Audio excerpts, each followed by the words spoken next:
guys, what is up? So today I have a pretty fun video for you guys. It is going to be me reading your assumptions about me. Yeah, it's gonna get deep.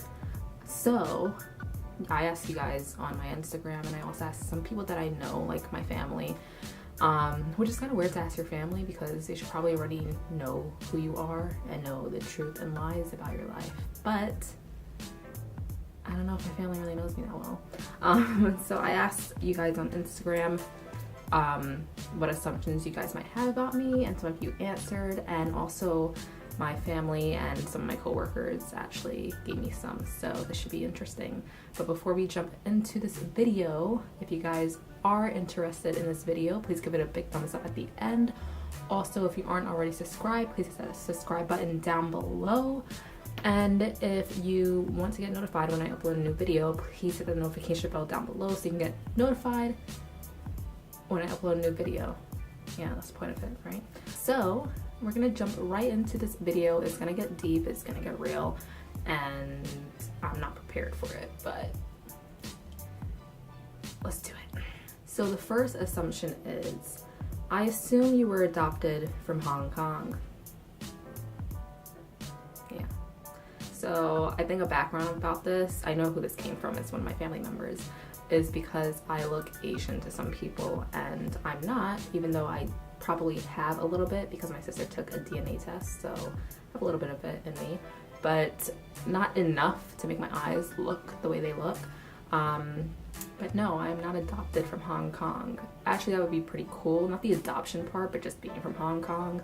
But you know, I'll take it because, you know, I would like to go to China one day. It's really, really nice, and the people seem really, really cool. So no, I'm not adopted from Hong Kong. I assume you are afraid of change. Okay, this one is pretty deep because I am completely terrified of change. And a lot of people might know that is like very close to me. Like once I change into something, not like clothes, because you know, I like changing into clothes. But once I have to do like something big, major task in my life that involves change, I hate the process of it because I get so used to being in like a routine that once I had to change that, it's so annoying. Like if I'm moving or like a relationship or my job, like I just thinking about the process of doing it is what I hate so much. But once I'm there, I'm great. But if I have to do it again, then it's the worst feeling in the world. So I'm a Taurus, I'm very stubborn, and I do hate change a lot. But once it's over and once I have to do it and I go through with it, I'm great. But it's just the process of change is the worst. That was a really long explanation, but hopefully you guys get what I'm trying to say. I assume you're not a people person, so probably before I started my job, I definitely wasn't a people person. Like I wanted to hang out with people, but I was just so shy, hence my name, Cheyenne. I was very shy, and I still kind of am when I get to know new people, but now my mechanism for like being shy when I meet new people is I talk a lot when I meet them, and that could be a good or a bad thing because if people want you to talk a lot, but if you're not giving them a break, which sometimes I do, it could be kind of annoying. But I wasn't a people person, and now I think because of my job, because I'm like dealing like patients / customers or whatever, talking on the phones and stuff, dealing with people at a job like coworkers, I opened up more and I'm able to actually like break out of my shell. And even this YouTube thing is kind of helping me. So I wasn't, and I still kind of get nervous and stuff, but you know, I do like hanging out with people, but I do like my alone time as well. Like in general, I just like being alone. So yeah, that's that. I assume you don't read books regularly. You are correct though, because I don't. I only read one book last year, and it was towards the end of last year, and it was The Shining, as you guys probably know. That was the first book that I finished in a really long time, like the entire thing.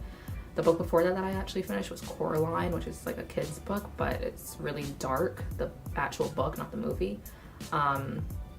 So I did finish The Shining last year, but I just got a library card because, you know, if you're not having, I don't know what the words are, you guys know from Arthur, but yeah, I just got a library card, so now I can read books on my phone without actually checking out a book. But I'm not gonna read it because I have audiobooks on there, so I'm just gonna listen to it, because I'm a person, that's why I don't really read books, is because I usually read them when I'm like traveling to work or whatever. And when I'm on the train, I get so distracted that if I'm reading like a paragraph, I have to read it over again because someone came on the train or made noise or did this, and I have to look up, and then I lost my spot and I didn't even understand what I was reading. So I'm happy that I have audiobooks now that I can just listen like as if it's music, and I can look around but still listening to it, and it kind of makes me like learn better. So yeah, I don't read books regularly, but I think I will this year, so let's hope. I assume you're generous. I think it depends, because some people think I'm really stubborn, but I feel like that doesn't mean like that I'm not generous. I'm just stubborn because I don't want to do things. But when it comes to like giving people stuff, I think I could be too generous sometimes. Like if I want someone to hang out with me, like I'll like say I'll pay for them and stuff just to hang out with me. Or like if someone needs something, I'll just give it to them. Like the other day, my coworker, she wanted like this hair tie that I always use for my hair, especially when it's curly, and I've been using it for like so long, and she wanted it so bad, and I just gave it to her, even though I knew I needed it. But I'm like, I can buy another one, but I just gave it to her because I just felt like I just want to give it to you. That's weird. That's what she said. But yeah, I think I'm very generous. Like sometimes I could be too generous, but you know, I don't mind it too much because it kind of does make me feel better, like I did something good for today. But yeah, I would say that I am generous. I assume you're famous. If you saw pictures of me or anything in tabloids, then please let me know, because the last time I checked, I was not famous. Unless I am somewhere else in the world, because sometimes I Google my name in Google and you'll find a million pictures of me, and I don't know how they're there, and I should probably report them. But yeah, last time I checked, I wasn't famous.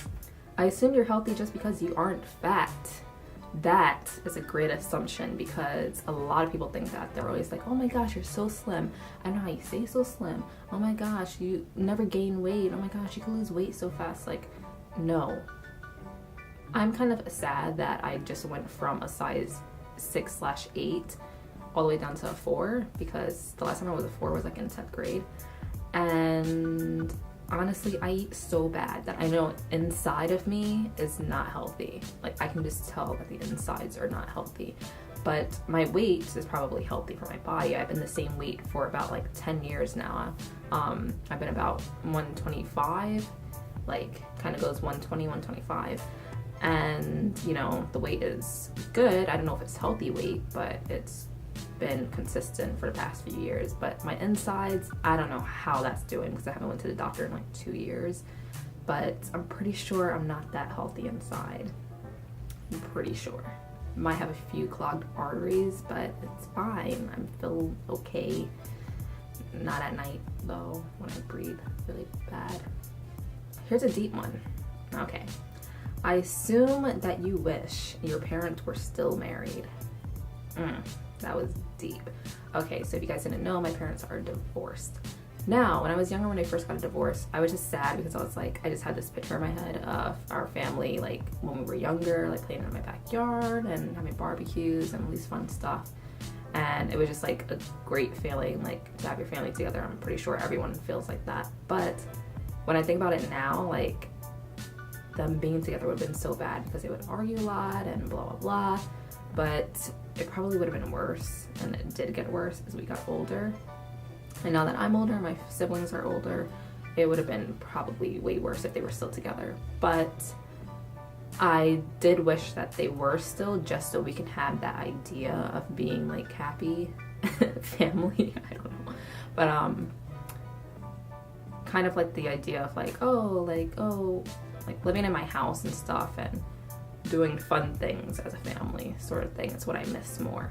But when I look at like the relationship and like things that happened in our household, like it's good that they're not. Like I don't wish that part, because that part was really, really annoying. But yeah, currently, no, I do not wish my parents were still married. I assume that you have a talent not many people know about. Okay, yes.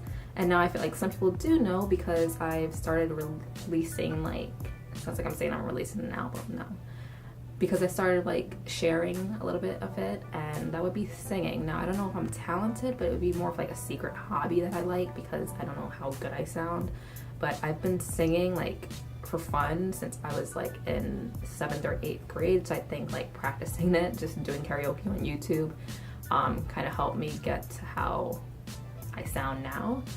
And another talent slash hobby, I guess, is I like to draw a lot. Yeah, I just like drawing sometimes, like more like cartoon characters and little things, like those are fun. Like I used to draw a lot of pictures. I might share one right here of like people's faces that like I know, or like people that I see.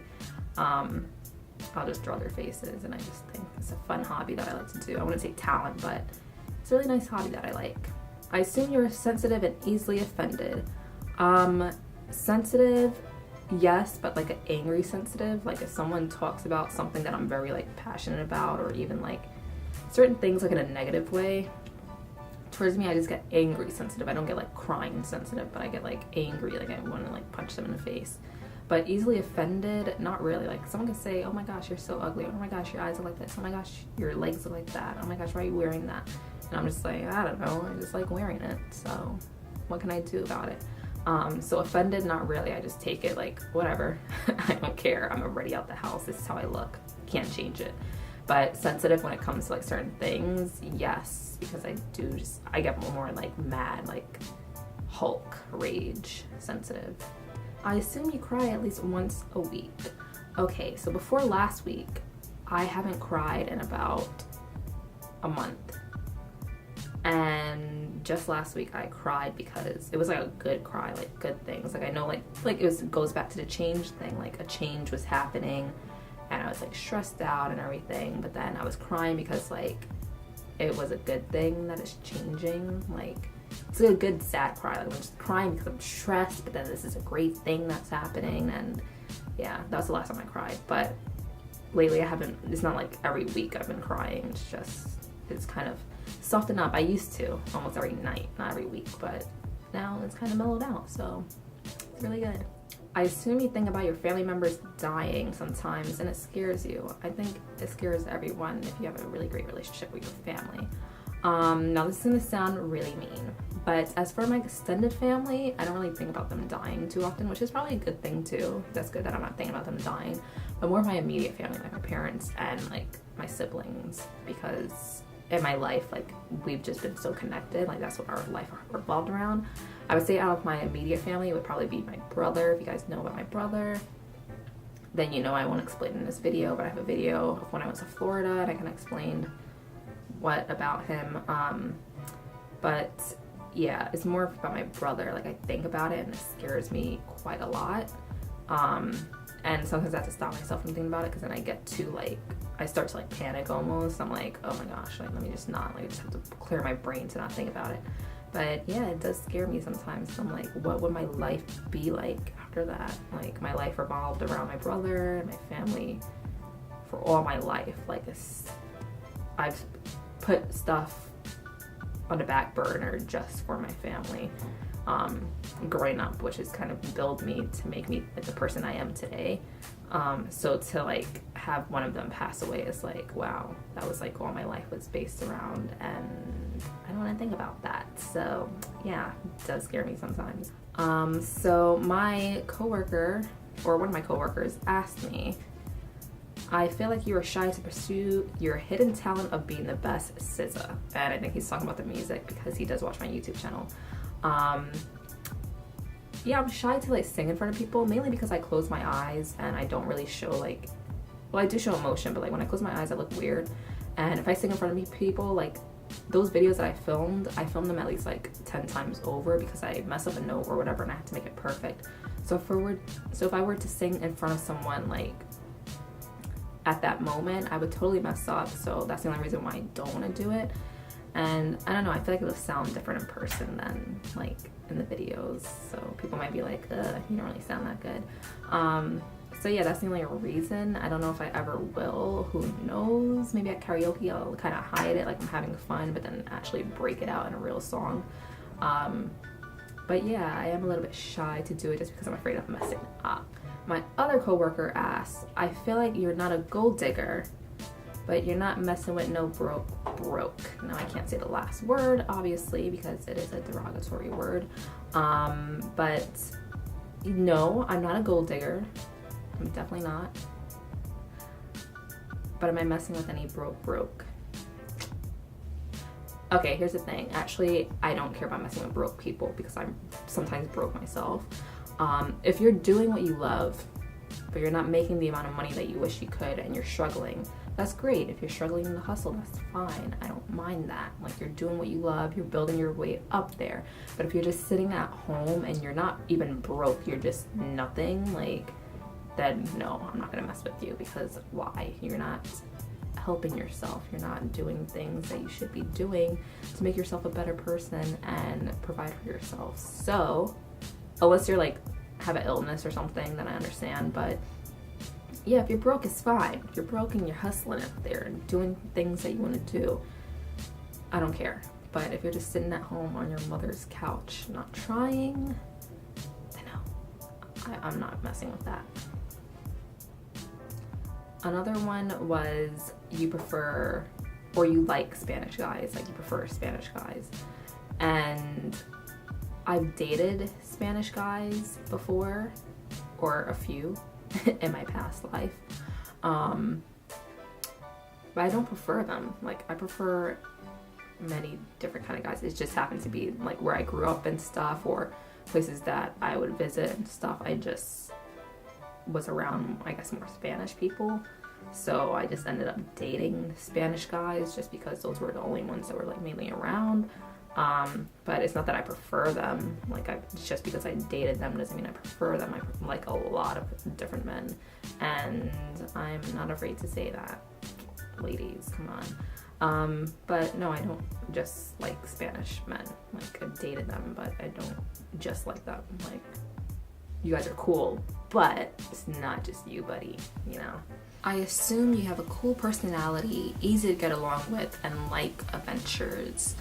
Cool personality, I wouldn't know, but some people like hanging out with me, so I guess for them, I'm cool. But in general, I don't know if I'm cool or not.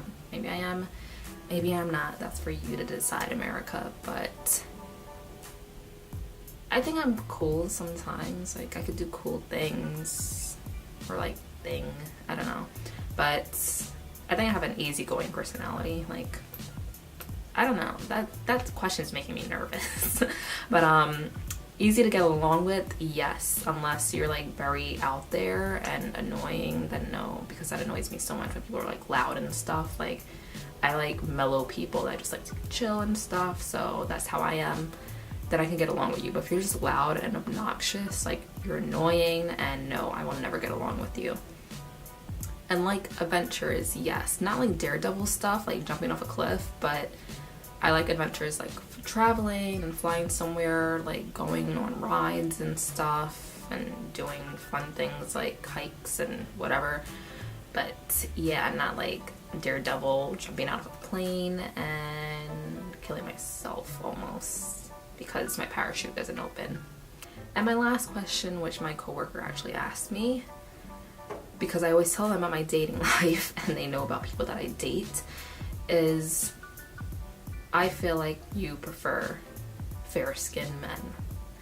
Now, my dating life, majority of the people that I've dated were fair-skinned, whether they were Spanish, whether they were white, whether they were Asian. No, I've never dated an Asian person. But it's not because I choose, or even if they're black, like, and they were just like light skin or something. But I don't choose to date fair-skinned men. It's just like with the Spanish thing, like, it's just what I've happened to date. And I do like darker skinned men. I just never dated one. I think because the ones that I actually like I did have crushes on, like, darker skinned men. They never liked me back, so I was like really sad. But I do, like, if I find one that I'm like all about, like, then I will definitely date them.